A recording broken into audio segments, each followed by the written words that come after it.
Okay, we are in February. Number 22 is The Dead of Winter by Sarah Clegg. Beware the Krampus and other wicked Christmas creatures. So the concept to me was interesting. I only gave it a 2. I'm familiar with the story of Krampus. The other ones I wasn't as familiar with. A lot of them involve, violence, punishing children who are bad, sometimes murder, sometimes beatings. Also, when she's telling the story, sometimes it got really disjointed for me. It felt like she fell off the original tale and kind of went off into a tangent. I mean, did I learn some stuff? Yeah, but it was just kind of okay for me. 23 is Will Prescribe You a Cat by Shu Ishida. So I'm sorry if I pronounced your name wrong. I like this book. I gave it between a 3.5 and a 4, leaning toward the 4. And the basic story is it's a series of connected short stories.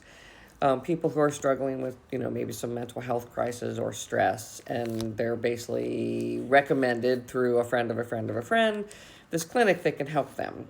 And it's in Kyoto, and it's kind of hard to find the clinic, but people find it. And when they go in, there's sort of a nurse who's okay, she's helpful, but not super friendly. And then there's a doctor that they go back to who listens to their story, and then he prescribes them a cat for 2 weeks with some instructions.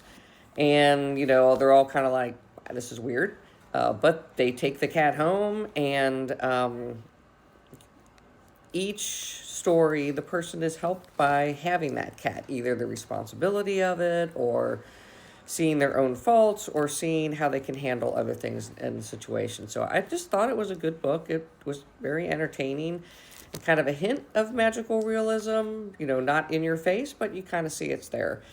I know that there are at least 2 other books. One I found at my library in English, and the other one may not be out yet, or if it is, it's in Japanese. So I'm definitely going to read the other books. I enjoyed this book.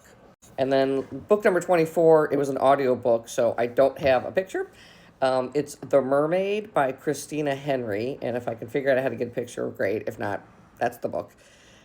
This is a fictionalized story of the Fiji mermaid from her kind of time in rural Maine up to and including where she's employed by P.T. Barnum in his sideshow. And, it was an interesting concept. I've heard of the Fiji mermaid as a thing, but not as a person. At times, I thought the characters just were kind of flat. P.T.'s wife, she's in there. I don't know how fleshed out she is. I also didn't like, there's a character, Levi, who is P.T. Barnum's lawyer, and Amelia, who's the mermaid, kind of her protector. And there was a section of the book where he kind of acted like she was his property, and I thought that was out of character, so I don't know if it was writing kind of like the time. It just seemed very out of character for that person, but that wasn't the only reason I was iffy on it. I gave this book a 3. Maybe a vacation read. It was an audio book, and maybe it was just, I never do audiobooks. Maybe it was just the narration that I didn't like. But I like to read, dead tree books. But, if you want kind of a story for a vacation, it's fine.